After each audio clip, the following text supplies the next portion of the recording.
अष्टपदी की विधि आरंभ की जाए।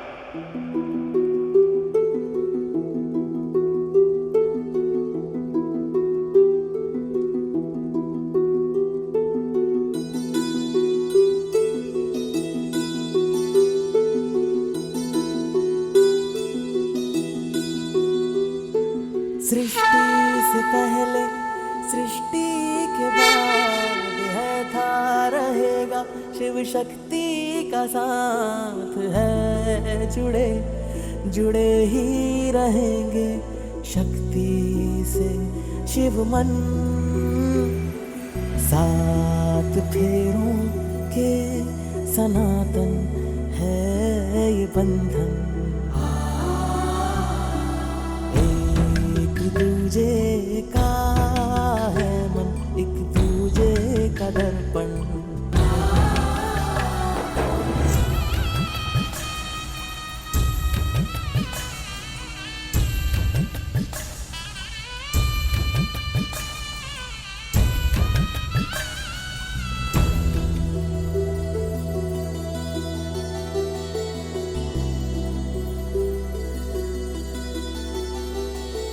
वेद मंत्रों की ऋचाएं गूंज रही है कण कण में, यज्ञ वेदी साक्षी बनकर जल रही है इस क्षण में। आदि शक्ति और स्वयं शिव साथ फेरे ले रहे, सप्तपदी का परिचय सारे संसार को है दे रहे।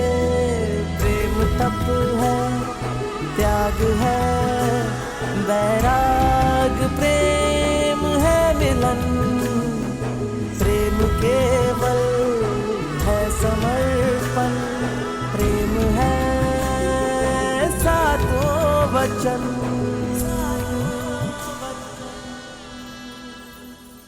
सात फेरों के सनातन है ये बंधन।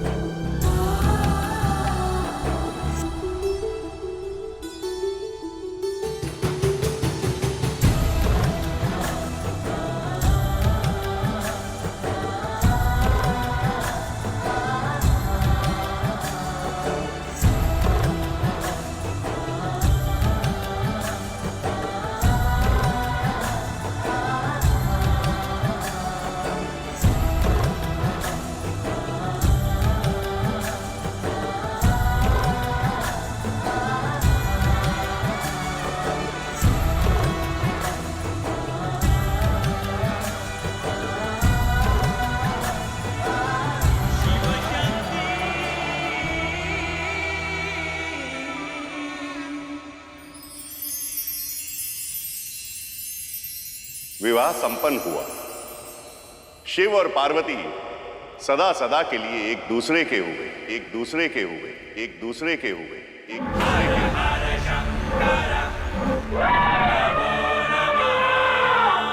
हर हर महादेव। महादेव पार्वती की, महादेव पार्वती की, महादेव पार्वती की, महादेव पार्वती की।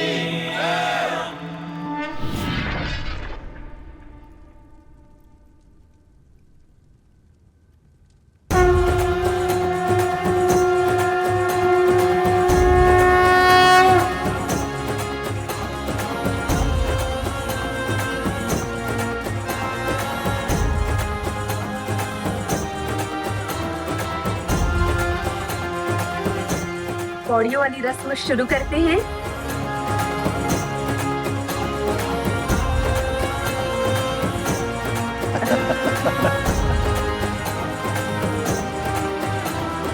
महादेव, पिछली बार की भांति जानबूझ के मत हारिएगा।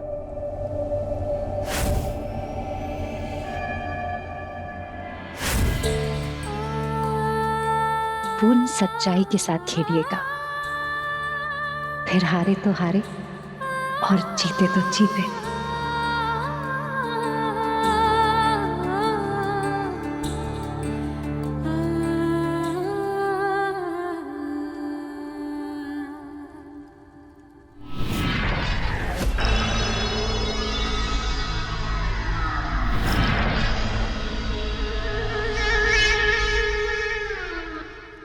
अरे सुना तुम लोगों ने? शिव ने अपने होने वाले पुत्र की मृत्यु की युक्ति तारकासुर को बता दी है क्या? हाँ, ये कैसा अनर्थ कर दिया महादेव ने। अब भला विवाह करने का क्या लाभ? भला ये कैसा विवाह हुआ जो अपनी अजन्मी संतान को ही दांव पे लगा दिया महादेव जी ने? तो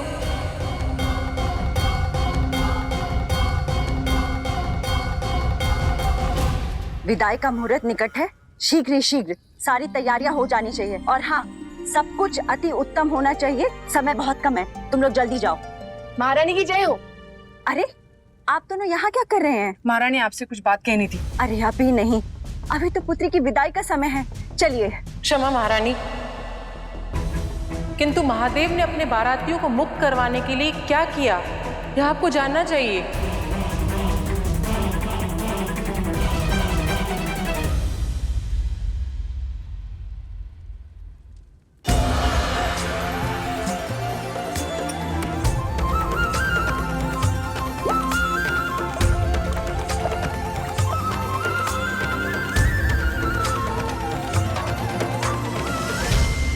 चलिए खेल आरंभ कीजिए। देखते हैं कौन जीतता है। कहते हैं ये रस्म जो जीतता है वैवाहिक जीवन में उसका ही पलड़ा भारी होता है।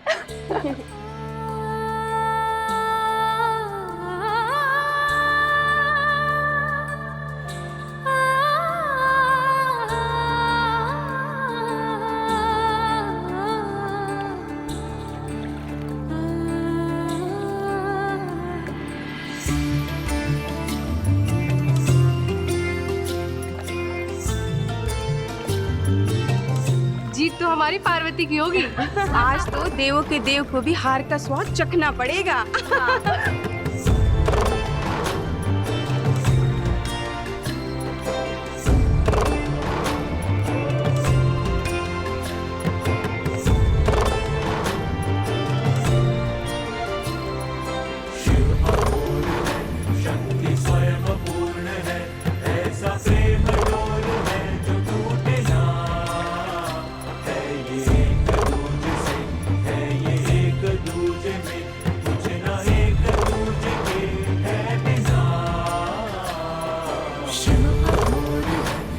नारायण नारायण।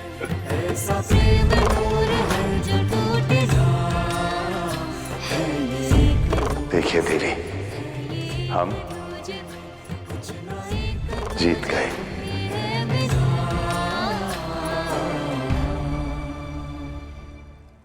किस जीत का उत्सव मना रहे हैं आप? किस जीत का उत्सव मना रहे हैं आप?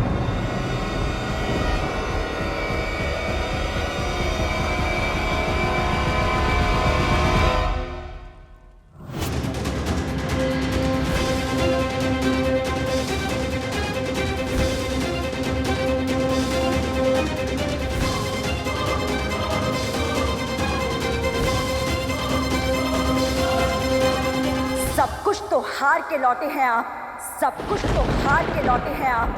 सब कुछ तो हार के लौटे हैं आप।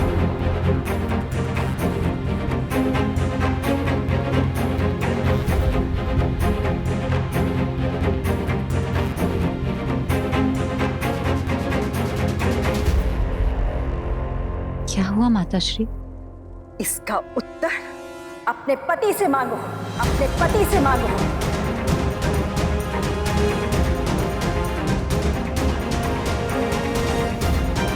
बताइए ना महादेव, अपने बारातियों को मुक्त करने के लिए आपने तारकासुर को क्या वर दिया है? क्या वर दिया है? क्या वर दिया है?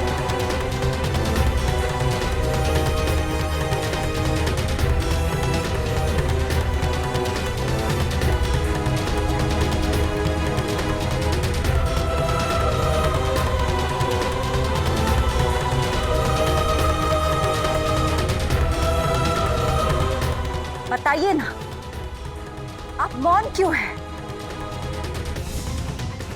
उत्तर दीजिए ताकि आपकी पत्नी और मेरी पुत्री को भी ये ज्ञात हो कि आप कैसे अपना शिव अस्त्र तारकासुर को दे आए। तारकासुर को दे आए। तारकासुर को दे आए।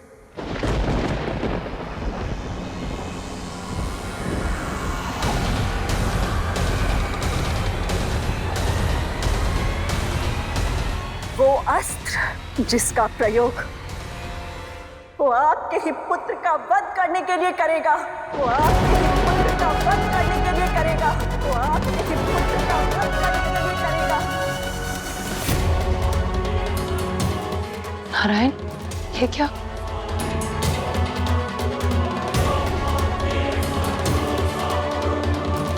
महादेव, ये कैसी अनहोनी को न्योता दे दिया आपने महादेव? तारकासुर को अपने ही पुत्र की मृत्यु का मार्ग दिखा दिया आपने। भला इसमें कोई उद्देश्य? महादेव, तारकासुर आतंकी हर सीमा लांघ देगा। शिवअस्त्र से वो सुरक्षित हो जाएगा महादेव। कदाचित उसके मन से आपका भय भी निकल जाएगा महादेव। महादेव, मेरे दिए वरदान ने तारकासुर को अति बलशाली बना दिया था, परंतु आपकी इस भेंट ने उसे अजय बना दिया।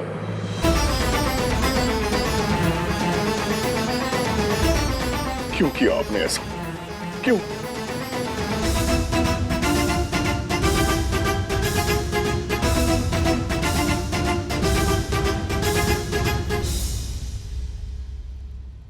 महादेव, रति जब नट बनकर आपके साथ मुझे समझाने आई थी तो मैंने सोचा आप तो देवों के देव हैं, आपके पास सारी समस्या का समाधान है।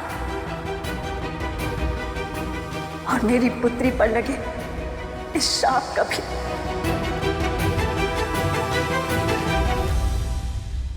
किंतु आप तो मेरी पुत्री के गोद को भरने से पहले ही उसे उजाड़ने का उपाय अपने सबसे बड़े शत्रु को दे आए, अपने सबसे बड़े शत्रु को दे आए। क्यों महादेव, क्यों?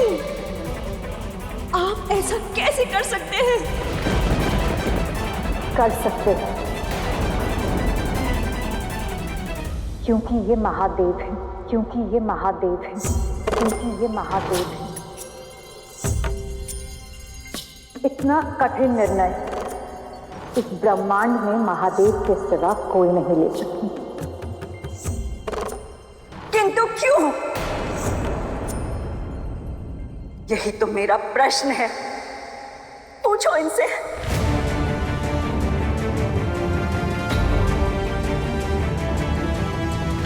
महादेव, आप किसी को कोई स्पष्टीकरण देने के लिए बाध्य नहीं।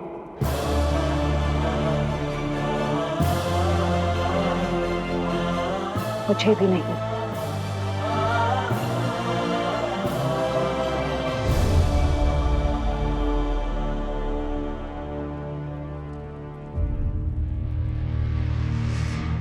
नहीं पुत्री, प्रेम में पत्नी के पद को और अपनी महत्वता को इतना कम मत आंको।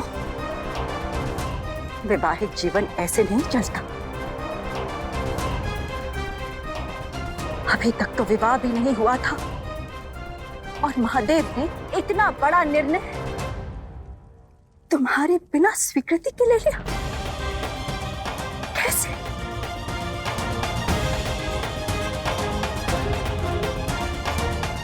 माताश्री, मैं अपने पद को कम नहीं आंक रही, उसे समझ रही हूँ। विवाह का अर्थ समानता होता है, समान रूप से एक दूसरे से प्रेम करना, एक दूसरे का साथ देना, एक दूसरे पर विश्वास करना, वो भी बिना किसी शर्त के।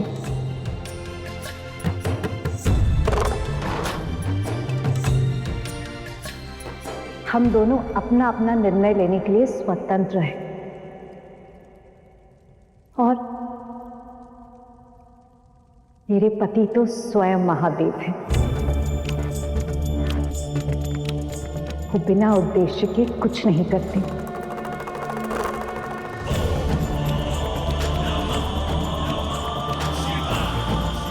और आप सब भी महादेव पर विश्वास कीजिए। उन्होंने जो भी किया सोच समझ कर किया है।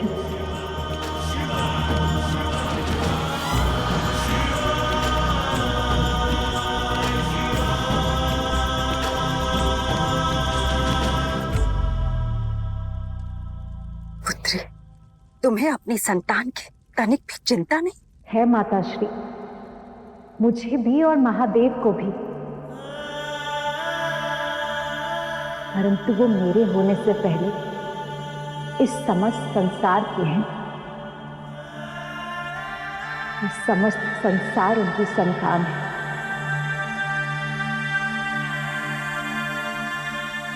तो उनका निर्णय स्वार्थ से बढ़कर जगत कल्याण के लिए होना ही था।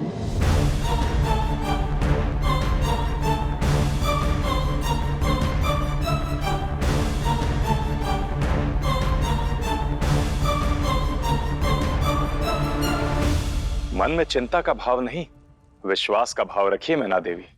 अपने सीमित सोच से महादेव के निर्णय को आंकने के स्थान पर हम सभी को देवी पार्वती से प्रेरणा लेनी चाहिए। उनके भांति महादेव पर अटूट विश्वास रखना चाहिए।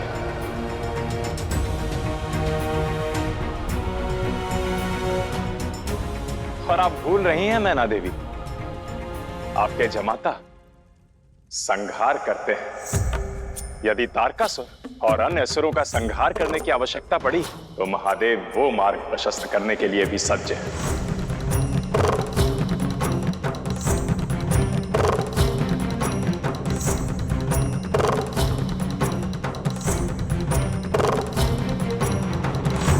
माताश्री, स्मरण कीजिए, आपने स्वयं ही तो मुझे दाम्पत्य धर्म निभाने की शिक्षा दी थी और आप ही विचलित हो रही हैं।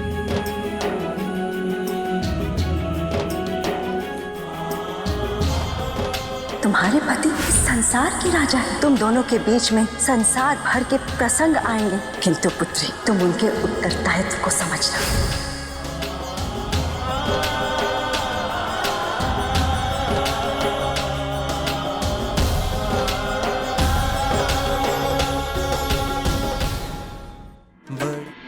मेरी पुत्री ने अपनी श्रद्धा और निष्ठा के साथ अपना दाम्पत्य जीवन निभाना आरंभ भी कर दिया और मुझे इसका आभास भी नहीं हो। महादेव कुछ क्षण के लिए अपनी पुत्री के स्नेह और मोह के कारण मैं ये भूल गई थी कि आप केवल मेरे जमाता नहीं, आप तो पूरे ब्रह्मांड के संचालक हैं। क्रोध में ना जाने मैंने आपको क्या कुछ नहीं कह दिया। मुझे क्षमा कर दीजिए, मुझे क्षमा कर दीजिए।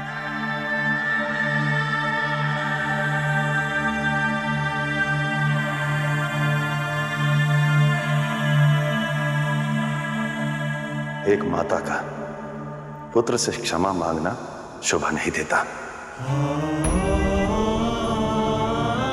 देवी पार्वती के प्रति आपका स्नेह, आपका प्रेम, मैं उसका सम्मान करता हूं और मैं आपको वचन देता हूं कि उनको उतना ही प्रेम और उतना ही स्नेह देने का संपूर्ण प्रयास करूंगा जितना कि आप सबने दिया।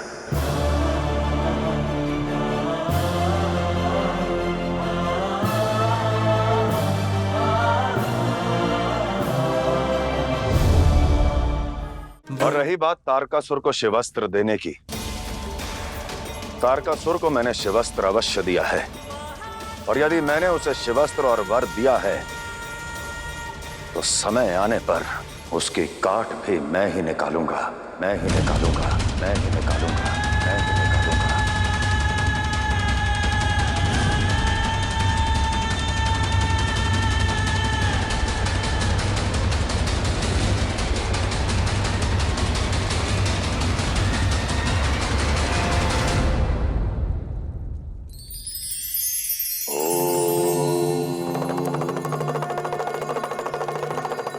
जानते हैं हमारी निराशा का सबसे बड़ा कारण क्या है? अनुचित वस्तुओं से आस लगाना। मनुष्य जन्म लेते ही अपने भाग्य से आस लगाना आरंभ कर देता है। भाग्य, असत्य और अपनों से जितनी आस लगाओगे उतनी ही निराशा पाओगे।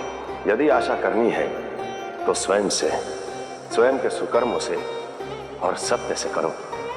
ये सदैव आपको आशा से अधिक देंगे।